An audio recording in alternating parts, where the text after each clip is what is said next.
Hello everyone, मेरा नाम तान्या है और आज हम 6th क्लास का हिस्ट्री का चैप्टर 1 का नेक्स्ट टॉपिक आज हम डिस्कस करेंगे। प्रीवियस वीडियो में मैंने आपको प्रीवियस के जितने भी टॉपिक्स हैं उसको हमने कवर कर लिया है और आज का जो टॉपिक है हमारा वो है names of the land. So now let's start. Two of the word often use for our country that is India and India comes from the Indus called Sindhu in Sanskrit. Find Iran and Greece in your atlas. The Iranian and the Greek who came through the northwest about 2500 years ago were familiar with the Indus, called it as Hindus और the Indus. Generally ये जो topic है वो हमें ये बताता है कि हमारी जो कंट्री है उसके लिए जनरली हम टू वर्ड यूज करते हैं। ठीक है, अक्सर दो वर्ड यूज किया जाता है, that is India and Bharat. कौन सा वर्ड यूज किया जाता है? एक वर्ड किया जाता है हमारा इंडिया और दूसरा है भारत। ठीक है, और क्या कहते हैं जो इंडस, ये जो वर्ड इंडिया है वो कहाँ से आया? हमारा इंडस से आया है। कहाँ से? इंडस से आया है, जिसको कहते हैं संस्कृत में क्या कहते हैं? सिंधु। संस्कृत में जिसको हम क्या कहते हैं? सिंधु कहते हैं। फिर जो ईरान और जो ग्रीक के जो लोग थे ना, 25 मतलब कि 2500 ईयर अगो, मीन्स 2500 साल पहले जो ईरान और जो ग्रीक के जो लोग थे वो कहाँ से आए थे? नॉर्थ वेस्ट एरिया से आए थे। और उन्होंने इंडस को क्या कहा था? हिंदूस और इंदूस कहा था। ठीक है, and the land to the east of the river, river के ईस्ट का जो लैंड है उसे क्या कहते हैं? इंडिया कहते हैं। The name Bharat was use for a group of people who lived in the north west. North west के एरियाज में जो लोगों का जो ग्रुप है उसके लिए जनरली कौन सा वर्ड यूज किया जाता है? भारत, जिसको मेंशन किया गया है किसमें? ऋग्वेद में, उसके बारे में लिखा भी गया है। ठीक है, और मतलब कि 3500 साल पहले इसको संस्कृत में भी कंपोजिशन किया था अर्लीस्ट में। Now finding out about the past, अब हम क्या करेंगे? अपने पास्ट के बारे में जानते हैं। There are several ways of finding out about the past. One is to search for or read books that were written long ago. Generally ये जो टॉपिक है वो हमें ये बताता है कि काफ़ी सारी चीज़ें हैं और काफ़ी सारे वेज हैं जिसके ज़रिए हम अपने पास्ट के बारे में पता लगा सकते हैं। जैसे कि हम ना बुक्स को पढ़ सकते हैं, जो कि आज से काफ़ी साल पहले जो बुक्स लिखी गई थी उनको पढ़कर हम पता लगा सकते हैं कि हमारा जो अतीत है, हमारा जो पास्ट है उसमें क्या हुआ था। ठीक है, जिसे हम जनरली क्या कहते हैं? मैन्यू स्क्रिप्ट कहते हैं। जनरली मैन्यू स्क्रिप्ट का मतलब होता है, मैन्यू मीन्स हैंड, मीन्स हाथ से लिखी गई जो पुस्तक होती है उसको हम क्या कहते हैं? मैन्यू स्क्रिप्ट कहते हैं। These word usually written on palm, और ये जो मैन्यू स्क्रिप्ट है ना वो जनरली किस पर लिखी जाती थी? Palm leaf. कहने का मतलब है कि जो पाल्म पाल्म की जो पत्तियां होती थी उन पर मैन्यू स्क्रिप्ट लिखी जाती थी, उन पर हाथ से लिखी जाती थी, जिसे मैन्यू स्क्रिप्ट कहते थे। और bark of the tree, tree की जो ऊपर की जो लेयर्स होती है उस पर भी लिखी जाती थी। और ये जो बार्क ऑफ ट्री है उसको हम क्या कहते हैं? बिर्च भी कहते हैं। Which grow in the Himalaya, जो कि कहाँ पर ग्रो होती है? हिमालयाज में। Over the year many manuscript were eaten away, और काफी जो मैन्यूस्क्रिप्ट थी वो इंसेक्ट के द्वारा ईटन मीन्स खा ली गई थी। ठीक है, और काफी मैन्यूस्क्रिप्ट ऐसी थी जो कि पूरी तरह से वो डिस्ट्रॉय हुई थी। लेकिन अभी भी कुछ ऐसी मैन्यूस्क्रिप्ट बची हुई हैं जिसको क्या किया गया है? उसको प्रिजर्व किया गया है, मतलब कि उसको बचा कर रखा गया है। और उनको जो बचाया है ना वो कहाँ पर बचा कर रखा है? टेम्पल में और मोनास्ट्रीज में। जनरली मोनास्ट्रीज में कहा जाए तो जहाँ पर सन्यासी जो लोग रहते हैं उनके पास भी मिलती है। ठीक है, दिस बुक, ये जो बुक है ना वो जनरली किसके बारे में बताती है? हर सब्जेक्ट के बारे में बताती है। जैसे कि वो हमें धर्म के बारे में बताती है कि धर्म मतलब कि हमारे जो धर्म है उसके बारे में वो बहुत सारी चीजें बताती है कि पहले जो लोग थे वो कैसे प्रैक्टिस करते थे धर्म की, है ना। अलग अलग धर्म के बारे में बताते हैं। The leaves of king, means जो राजा महाराजा हुआ करते थे पहले, उनकी लाइफ के बारे में, उनकी जिंदगी के बारे में भी बताया गया है। मेडिसिन के बारे में बताया गया है, साइंस के बारे में बताया गया है, और बड़े बड़े जो महाकाव्य हो गई और पोयम्स हो गई, काफी सारी चीजें जिसके बारे में बताया गया है। ठीक है, लेकिन वो सारी जो चीजें हैं वो किस में लिखी गई हैं? आपकी संस्कृत भाषा में लिखी गई है। किस में लिखी गई है? संस्कृत भाषा में। अदर वर्ड इन प्रकृति, और कुछ ऐसे हैं जो कि प्रकृति में लैंग्वेज में लिखी गई है, ऑर्डिनरी। ठीक है, प्रकृत लैंग्वेज में लिखी गई है। We can also study inscription, हम जनरली ना मैन्यूस्क्रिप्ट के अलावा इंस्क्रिप्शन के बारे में भी स्टडी करते हैं। अब ये इंस्क्रिप्शन क्या होता है? तो इंस्क्रिप्शन में क्या होता है? जनरली हम हार्ड सरफेस पे लिखते हैं। किस सरफेस पे? हार्ड सरफेस पे। फॉर एग्जाम्पल जैसे कि स्टोन हो गया, मेटल हो गया, ये क्या हमारे हार्ड सरफेस पे, हार्ड सरफेस है, तो इन पर हम क्या करते हैं, इन पर लिखाई की जाती है जिसको हम इंस्क्रिप्शन कहते हैं। Now king got the orders, और जो किंग थे ना, जो राजा महाराजा हुआ करते थे पहले के, वो जनरली क्या करते थे, इंस्क्राइब्ड मतलब कि इंस्क्रिप्शन कराते थे, इंस्क्राइब्ड जिसे हम कहते हैं, ताकि जनरली जैसे कि जो दीवार होती थी, ठीक है, स्टोन पत्थर हो गए, इन सब पर जो राजा महाराजा वो करते थे, वो सारे जो उनके रूल्स होते थे, रेगुलेशन होते थे, उन सबको लिखवा देते थे, ताकि जो लोग हैं उसको पढ़े, उसके प्रति वो जागरूक हो, और जितने भी उनके जो रूल्स होते थे इन सब चीजों के बारे में, ठीक है। And there are other kind of inscription as well, were women and man including king and queen recorded what they did, और काफी सारी जो इंस्क्रिप्शन है वो जनरली लिखी जाती है मैन वुमेन्स, मतलब कि फॉर एग्जाम्पल जो राजा महाराजा हुआ करते थे, ठीक है, राजा हो गए मीन्स किंग हो गई, क्वीन हो गई, उनके जीवन के बारे में उनका रिकॉर्ड तैयार किया जाता था, उसको लिखा जाता था, ठीक है। और काफी सारी चीजें जैसे कि जब राजा जो महाराजा हुआ करते थे पहले, पता है आपको, पहले पहले क्या होता था, काफी सारी बैटल्स होते थे, ठीक है, बहुत सारी लड़ाइयाँ होती थी, तो उसमें जो राजा हारते थे, कुछ राजा जीतते थे, तो उनका सारा का सारा जो रिकॉर्ड होता था ना, उसको भी लिखा जाता था, किसमें, इंस्क्रिप्शन में। Can you think of the advantage of a written on a hard surface, क्या आप बता सकते हो कि क्या एडवांटेज है जब हम हार्ड सरफेस पे लिखते हैं। जनरली आपको बताया जाए ना, तो हार्ड सरफेस पे जब हम लिखते हैं, उसके एडवांटेज ये हैं कि उसको हम लंबे समय तक बचा भी सकते हैं, और वो इंसेक्ट के द्वारा, वो मतलब कि इंसेक्ट उन्हें खा भी नहीं सकते, और वो डिस्ट्रॉय भी नहीं होंगी।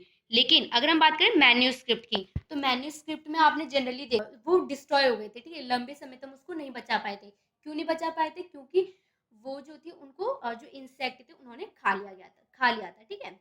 लेकिन इसमें ना एक डिफिकल्टीज भी आती है, वो डिफिकल्टी क्या आती है कि इसको लिखने में काफी टाइम भी लगता है, काफी मेहनत लगती है, क्योंकि क्योंकि जो पत्थर होते थे, हार्ड सरफेस होती थी, उस पर घड़ा घड़ा कर लिखा जाता था, तो काफी टाइम भी लगता था और काफी मेहनत भी लगती थी। ओके, आई होप आपको ये समझ में आ रहा होगा। There were many other things that are used, made and used in the past, और काफी सारी चीजें हैं, ठीक है।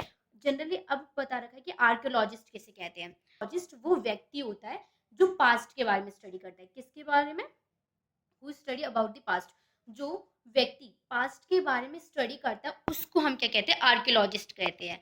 और ये जो मतलब स्टडी करते हैं वो मतलब कि स्टोन्स, ब्रिक, इन सब के ऊपर करते हैं स्टडी, ठीक है, स्कल्पचर हो गया, इन सब पे ये लोग क्या करते हैं, अपनी स्टडी करते हैं, कौन, आर्कियोलॉजिस्ट। और जो आर्कियोलॉजिस्ट होते हैं ना, वो जनरली क्या करते हैं, dig under the surface of the earth, जो अर्थ का जो सरफेस होता है उसको खोद खोद के उसमें से क्या फाइंड करा उन्होंने, टूल्स के, वेपन्स के, पॉट्स के, पैन्स के, ऑर्नामेंट्स के, कॉइन्स के, इन सबको उन्होंने क्या किया, फाइंड आउट किया, ठीक है, इन सबका उन्होंने क्या किया, उसको फाइंड आउट किया। और उन्होंने काफी काफी सारे ऑब्जेक्ट भी फाइंड किए थे, फॉर एग्जाम्पल स्टोन्स भी उन्होंने फाइंड आउट किया था, और बोन्स हो गए, मीन्स हड्डियां हो गई, मेटल हो गया, मिट्टी हो गई, काफी सारी चीजें थी, उन्होंने वहां से फाइंड आउट किया था। और जिससे कि ना हमें ये भी पता चलता है कि अपने पास्ट के बारे में, ठीक, कैसे कैसे लोग थे, है ना। आर्कियोलॉजिस्ट को जब बोन्स मिली, हड्डियां मिली, जब क्या कहते हैं, पत्थर मिले, है ना, और कुछ ऑर्नामेंट्स मिले, जब उन्हें टूल्स मिले, तो इससे उन्होंने इसके बारे में स्टडी करी, इससे फिर उनको ये पता होने लगा, ये पता चल गया कि कैसे कैसे जो अर्ली मैन थे उन्होंने मतलब कि पहले के टाइम पे जो अर्ली मैन थे वो कैसे थे, उन चीज़ों के बारे में। Object that are made of hard impressible substance usually survive, और इसको ना जनरली लंबे समय तक बचा कर रखा गया था, क्योंकि हार्ड सरफेस बनाए जाते थे, इसलिए देख सकते, जैसे कि आप देख सकते हो, पोर्ट हो गया, ये हो गया, ठीक है, ये जनरली क्या किया था, फाइंड आउट किया था। जो आर्कियोलॉजिस्ट थे, ऑल्सो लुक फॉर बोन्स, उन्होंने क्या देखी थी, उन्होंने बोन्स बोन्स भी देखी थी, किसकी, एनिमल्स की, बर्ड्स की, फिश की, उन्होंने इसको भी क्या किया था, देखा था, इनको फाइंड आउट किया था, ठीक है। नाउ, हाँ, और उन्होंने काफ़ी चीज़ें जैसी सीड्स ऑफ ग्रेन, उनको मतलब कि जो बीज, मतलब कि बीज भी मिले थे, ठीक है, वुड की पीस, ये सब सारी चीज़ें मिली थी, जो कि जो वुड के जो पीसेस थे वो जनरली बर्न हो गए थे, जल गए थे, काफ़ी सारी चीज़ें थी जो कि उन्हें मिली थी, ठीक है। Do you think clothes is found frequently by archaeologist, क्या आप सोचते हो कि आर्कियोलॉजिस्ट जो थे उन्होंने क्लॉथ्स को ही फाइंड आउट किया। तो जनरली अगर हम देखें तो जो क्लॉथ्स होता है ना, वो आपका लंबे समय तक नहीं रह सकता, ठीक है, लंबे समय तक जो क्लॉथ्स होते हैं वो रह नहीं सकते हमारे सरफेस पे, वो जनरली क्या होते हैं, बायोडिग्रेडेबल हो जाते हैं, है ना। हाँ, तो generally no. So historian that is scholar who study about the past, जो हिस्टोरियन होते हैं, स्कॉलर होते हैं, वो भी क्या करते हैं, वो भी अपने पास्ट के बारे में पढ़ते हैं। कौन कौन, आर्कियोलॉजिस्ट हो गए, हिस्टोरियन हो गए, स्कॉलर हो गए, ये लोग भी क्या करते हैं, अपने पास्ट के बारे, मतलब कि जो पास्ट होता है उसके बारे में स्टडी करते हैं। उन्होंने क्या फाइंड किया था, मैन्यूस्क्रिप्ट हो गई, इंस्क्रिप्शन, इसको उन्होंने फाइंड आउट किया था, इसके बारे में काफ़ी उन्होंने रिसर्च की थी, इसके बारे में काफ़ी चीज़ें उनको अपने पास्ट के बारे में पता चला था, ठीक है। हाँ, और ये जो इसमें बता भी रखा है कि जो आर्कियोलॉजिस्ट होते हैं, हिस्टोरियन होते हैं, वो जनरली किसकी तरह होते हैं, डिटेक्टिव की तरह होते हैं। हाँ, डिटेक्टिव की तरह ही होंगे, क्योंकि आप खुद सोचो कि वो कौन होते हैं, वो हर चीज़ मतलब कि रिसर्च करते हैं, तो रिसर्च करते हैं तो ऑब्वियसली डिटेक्टिव की तरह होते हैं। वन पास्ट और मैनी पास्ट, क्या आपने कभी भी नोटिस किया है कि आपकी जो बुक होती है उसका जो टाइटल है वो आवर पास्ट नहीं, आवर पास्ट है, उसमें एस भी लगा है, वो वर्ड जो कि प्लूरल है, ठीक है, प्लूरल यूज किया जाता है। वो इसलिए क्योंकि हर एक पर्सन के लिए, हर एक ग्रुप ऑफ पीपल के लिए, हर एक लोग के लिए जो पास्ट होता है वो क्या होता है, अलग होता है। फॉर एग्जाम्पल जैसे कि जो हर्डर्स हो गए, मीन्स चरवाहा हो गए, हमारे किसान हो गए, राजा हो गए, महाराजा हो गए, तो इन सब का जो पास्ट होगा, इन सब का जो अतीत होगा वो क्या होगा, अलग अलग होगा। फॉर एग्जाम्पल जैसे कि जो फार्मर है, जो कि किसान है, उनका जो अतीत होगा वो क्या होगा, अलग होगा, किसके कंपैरिजन में, राजा और महाराजा, मीन्स राजा महाराजा और क्या कहते हैं, क्वीन की कंपैरिजन में, है ना। ऐसे ही जो मर्चेंट्स है उनका जो पास्ट होगा वो क्या होगा, डिफरेंट होगा फ्रॉम क्राफ्ट पर्सन। तो जनरली बस इतना ही बताया गया कि हर किसी का जो पास्ट होता है वो क्या होता है, हर किसी से अलग अलग होता है। इसलिए हम जो वर्ड है उसको, इसलिए हम पास्ट की जगह पास्ट वर्ड को यूज़ करते हैं, है ना। जैसे कि फॉर एग्जांपल दे रखा है हमें कि most of the people, means काफ़ी जो लोग हैं वो कहाँ रहते हैं, अंडमान आइलैंड में रहते हैं, ठीक है। और वो लोग क्या करते हैं, अपने फूड को खुद गेट करते हैं, मीन्स अपने फूड को वो क्या करते हैं, गेट करते हैं। कैसे गेट करते हैं, फिशिंग के ज़रिए, है ना। वो लोग क्या करते हैं, फिशिंग करते हैं, हंटिंग करते हैं, और कहते हैं जो फॉरेस्ट है उससे क्या करते हैं, फूड को कलेक्ट करते हैं, है ना। तो इसलिए इनका जो रहन सहन होगा, इनकी जो लाइवलीहुड होगी वो क्या होगी, अलग होगी, वो क्या होगी, डिफरेंट होगी, किसकी कंपैरिजन में, क्वीन और किंग के कंपैरिजन में, है ना।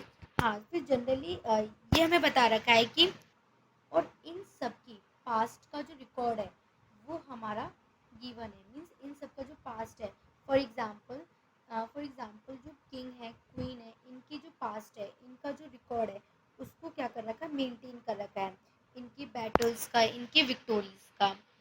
बस इसमें यही हमें टॉपिक बता रखा है कि कैसे, means hunting, fishing, food gathering, farming, इन सब का जो रिकॉर्ड है वो जनरली गिवन है।